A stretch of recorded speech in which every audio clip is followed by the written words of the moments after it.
अब trailer break down करने से पहले मेरी पर्सनल ओपिनियन के बारे में बात करते हैं। तो देखो, मुझे पर्सनली ट्रेलर और टीजर देखकर उतना मजा नहीं आया। अब क्या ही कहानी जोड़ेंगे ये लोग। सोच कर देखो कि ये मंजुलिका कैरेक्टर का कितना ज्यादा असैसिनेशन कर चुके हैं। चाहे साउथ में ले लो, बॉलीवुड में ले लो, हर जगह बार बार वही घिसी पिटी कहानी। राजा, सिंहासन, प्यार, मार दिया, बदला, ये सब बस वही है। एनीवेज, हमको भूल भुलैया 3 का ट्रेलर ब्रेक डाउन तो करना ही है, प्लॉट ब्रेक डाउन करना है। तो कहानी जो सेट है वो रत्तघाट नाम की जगह पर है, जहाँ पर महल का जो सिंहासन है वो मंजुलिका को चाहिए और विद्या बालन के विपरीत यहाँ खड़ा करा गया है माधुरी दीक्षित को, जिसको वो शायद गालियां दे रही है कि उसने विद्या बालन का सिंहासन किसी और को दे दिया, जबकि वो सिंहासन उसका था और अगर उस पर कोई और बैठता है तो वो उसे जिंदा नहीं छोड़ेगी। अब कहानी को देखकर ऐसा लगता है कि इन दोनों को ही धोखा मिलता है और दोनों को ही कैद कर दिया जाता है। भूल भुलैया 1 में जैसे विद्या बालन ने पैर उठाया था, ऐसे ही गुस्से में वो सिंहासन उठाती है, लेकिन जो फील भूल भुलैया 1 में आई थी वैसी फील यहाँ पर नहीं आई, बल्कि ये मजाक लग रहा था सीन बिल्कुल। बाकी इस ट्रेलर से मुझे ये कहानी ये सोचने पर मजबूर कर रही है कि भूल भुलैया 2 में रूहान यानी कि रू बाबा के साथ थी रीत ठाकुर यानी कि कियारा एडवाणी, तो पार्ट 3 में रूहान का लव इंटरेस्ट मीरा यानी कि तृप्ति डिमरी कैसे हुई। क्या ये कैरेक्टर सेम है, लेकिन कहानी शायद अलग यूनिवर्स में सेट हो सकती है। पार्ट 2 इनके लिए कभी एग्जिस्ट करा ही नहीं था।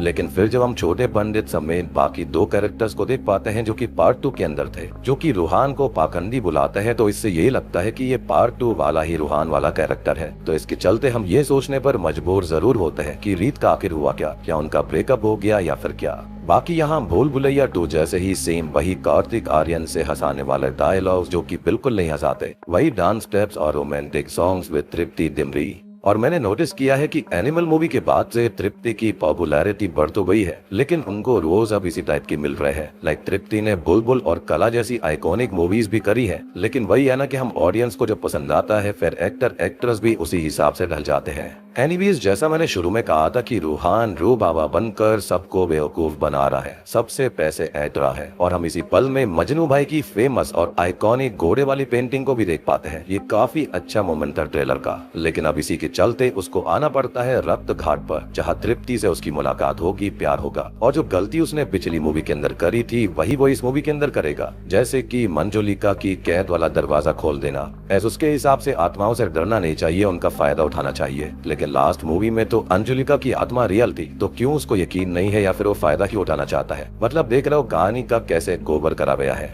लेकिन कहानी में एक ट्विस्ट ये है कि माधुरी दीक्षित भी है, और जैसे ही दरवाजा खुलता है हम देख सकते हैं कि माधुरी दीक्षित भी यही कहती है कि वो मंजुलिका है, विद्या बालन भी मंजुलिका है, और जिस तरीके से वो मंजुलिका बोलती है मुझे तो वहाँ पर हंसी आ गई। तभी हम ओल्ड टाइम का सीन देखते हैं, यानी कि पुराने समय का, जहाँ पर विद्या बालन और माधुरी दीक्षित का एक डांस फेस ऑफ हो रहा था राजा के सामने, और शायद ये दोनों ही इस सिंहासन को पाना चाहती थी। अब या तो राजा ने दोनों को अलग अलग वादा किया था या फिर कोई धोखा दोनों के साथ हुआ, जिससे कि ये दोनों ही एक दूसरे के खिलाफ हो जाती हैं, क्योंकि हम देख पाते हैं कि इन दोनों ने ही एक दूसरे की गर्दन भी पकड़ी हुई थी। सबसे बड़ी बात की विद्या बालन माधुरी दीक्षित को पिलर पर उठाकर ले जाती है और नीचे फेंक देती है। या तो फिर ऐसा हो सकता है कि यहाँ पर ये दोनों ही नहीं है, बल्कि तृप्ति मंजुलिका हो सकती है, क्योंकि कुछ सीन्स के अंदर ऐसा फील होता है। या फिर अल्टीमेटली यहाँ पर कोई और ही चौथा ऐसा कैरेक्टर है जो कि यहाँ पर इन दोनों को खत्म करना चाहता है, जिससे कि विद्या बालन और माधुरी दीक्षित साथ में लड़ेंगे। एज ये दोनों एक सीन में साथ साथ बैठी होती है और रूहान उनके पास आता है, जो कि उससे ये कहती है कि वो कंफ्यूज हो गया ना कि असली मंजुलिया कौन है, और वो उस पर हमला कर देती है। तो पूरे के पूरे ट्रेलर के अंदर बस यही एक सस्पेंस मुझे लग रहा था कि असली मंजुलिका है कौन। मतलब सोच कर देखो, पहले मंजुलिका एक लेजेंड हुआ करती थी, लेकिन अब बस यहाँ पर गेस वाला गेम रह गया है कि असली कौन है। हम ये भी देखते हैं कि जैसे जैसे ये गेट खोलता है एक आत्मा किसी राजा को जलाकर राख कर देती है, और इस महल के कुछ पंडितों को भी दिखाया जाता है जो कि एक आत्मा के ऊपर गंगा जल या फिर कोई तरल पदार्थ डाल रहे थे, जिससे कि वो वहीं कैद रहे। ये सेम पंडित रूहान को कहते हैं कि वो राजकुमार है, शायद तृप्ति से शादी करने के चक्कर में वो इस महल का राजकुमार बनेगा, क्योंकि वो जिनकी हेल्प करने आया था वो इस महल के राजा थे, और शायद से वो उनकी बेटी या फिर उनके रिश्ते में कुछ हो सकती है, जिसके चलते ये आत्मा या फिर विद्या बालन और माधुरी दीक्षित उससे लड़े, एज वो उनके सिंहासन के लिए खतरा है इनडायरेक्टली। सबसे बड़ी बात कि गांव के लोग एक मूर्ति को भी जलाकर राख कर रहे थे क्योंकि वो दिखने में बिल्कुल मंजुलिका की मूर्ति थी। अब पिछली मूवी में यानी कि पार्ट 2 में छोटे पंडित समेत बड़े पंडित और उसकी बीवी भी यहाँ पर आता है रूहान के खिलाफ लोगों को बताने की वो कोई राजकुमार नहीं है बल्कि पाखंडी है, जिसके चलते उनका ये पैतरा उल्टा पड़ जाता है और उल्टा उनको ही रूहान को रे मारने लगता है। ये लोग भी इस महल के अंदर रहने लगते हैं और रूहान ने ही उनको रहने दिया होगा ताकि उसका राज लीक ना हो जाए, जिसके चलते वो भी एक अदृश्य शक्ति को फील कर पाता है जो कि नेटफ्लिक्स वाले जोक में बदल जाता है, जो कि मजनू भाई की पेंटिंग माधुरी दीक्षित विद्या बालन के समेत तीसरी अच्छी चीज है। बाकी अंत में वही है कि रूहान की लड़ाई इन सब से होगी। वो यज्ञ वगैरह करने की कोशिश करता है लेकिन यहाँ पर शक्ति काफी ज्यादा है। माइट भी वो सबके सामने ढोंग कर रहा था आत्मा को दूर करने का, लेकिन हम जानते हैं कि उसके पास रियल में ऐसी कोई शक्ति है नहीं। एक और इंटरेस्टिंग सीन इस ट्रेलर के अंदर आता है कि ड्रेस से एक हाथ बाहर आता है जो कि इसी आत्मा के थे, जो कि रूहान समेत लोगों को पकड़ लेते हैं और ये सीन भी मुझे काफी इंटरेस्टिंग लगा। एक खास चीज ये है कि जिस स्कल्पचर को गांव वाले जला रहे थे एक फेस्टिवल के अंदर, वही सेम आत्मा टीजर के अंत में रूहान को डराती है। तो भैया यहाँ पर सबसे बड़ा ट्विस्ट यही होगा कि असली मंजुलिका है कौन और सिंहासन का ये श्राप है क्या। टीजर ट्रेलर के अंदर मुझे तो हल्का सा भी डर नहीं लगा। एक बैलेंस अच्छा लगता है। सिर्फ कॉमेडी ज्यादा हो गई या फिर सिर्फ हॉरर हो गया तो ब्लेंड खराब हो जाता है। और सच बताऊं तो विद्या बालन की हंसी देखकर मुझे डर नहीं लगा, बल्कि सच कह रहा हूँ मेरी खुद की हंसी छूट गई थी। और माधुरी दीक्षित जी से तो ठीक से पोजीशन में नहीं दिखाया गया। अब एक ट्विस्ट ये भी कहता है जो आदमी रूहान को ये बताता है कि मेरे जीजा जी की बेटी पिछले साल हमें छोड़कर चली गई थी, उसकी आत्मा से संपर्क करना है। तो हो सकता है कि वही आत्मा हो और वही शायद से रूहान से बोलती होगी कि वो जिंदा है, बस वो दूर भाग गई थी और अंत में शायद वही आत्मा निकले या फिर वो इनमें से किसी की बेटी निकल सकती है।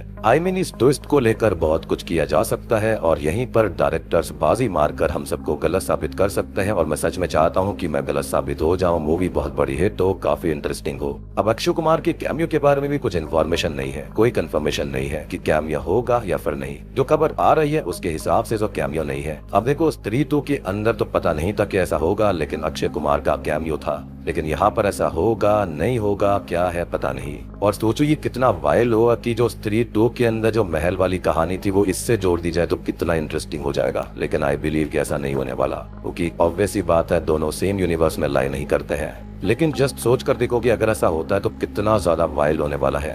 एनीवेज इस ट्रेलर के अंदर एक सीन आता है जब एक पतली सी लड़की जिसने की काली साड़ी पहनी है वो दिखाई जाती है और फिगर के हिसाब से वो तृप्ति दिमदी लग रही है विद ब्लैक साड़ी। तो या तो उसको पोजेशन किया गया है या फिर वो मेन विलन है। इस ट्रेलर के एंड में तृप्ति कहती है कि रूहान कहाँ भाग रहा है, उनको शादी करनी है, और वो हट बोलकर भाग जाता है। अब या तो डर के मारे भाग गया था इसलिए वहाँ से जा रहा है, और ये जो सीन है वो मूवी के बीच में कहीं आएगा या फिर वो मूवी के एंड वाला सीन भी हो सकता है। और सच कहूँ जब माधुरी दीक्षित ने कहा था कि आमी मंजुलिका, वहाँ पर मेरी हंसी छूट गई। ट्रेलर से चीजें काफी ऑफ लग रही है। आई विश की मूवी अच्छी हो। और मेन मुद्दा यहाँ पर देखो सिंहासन का ही है और उसी के चक्कर में सब कुछ होगा।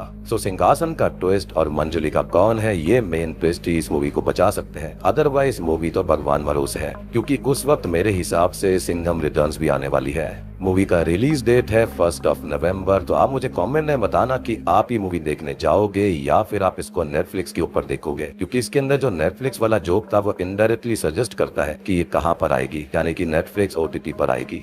आई पर्सनली बिलीव कि या तो अक्षय कुमार को लेकर आओ इस फिल्म के अंदर या फिर इस फ्रेंचाइजी को अब रोक देना चाहिए। ऐसा लग रहा है कि अरनमलाई 3 की तरह इस कहानी को घसीटा जा रहा है। वेल आप सबका क्या ख्याल है, आपका क्या ओपिनियन है, आप अपना कमेंट सेक्शन में जरूर बताना। बाकी आपको ये ट्रेलर कैसा लगा, टीजर कैसा लगा, और अगर आपने अब तक टीजर ट्रेलर नहीं देखा है तो उसको देख लेना। उसका लिंक आपको मैं नीचे डिस्क्रिप्शन पिन कमेंट दोनों में दे दूंगा। बाकी मैं आप सभी की ओपिनियन जानना चाहता हूँ कि आपको ये ट्रेलर और टीजर कैसा लगा। क्या आपको लगता है कि भूल भुलैया 3 की जरूरत थी या फिर इसको जबरदस्ती बनाया गया है?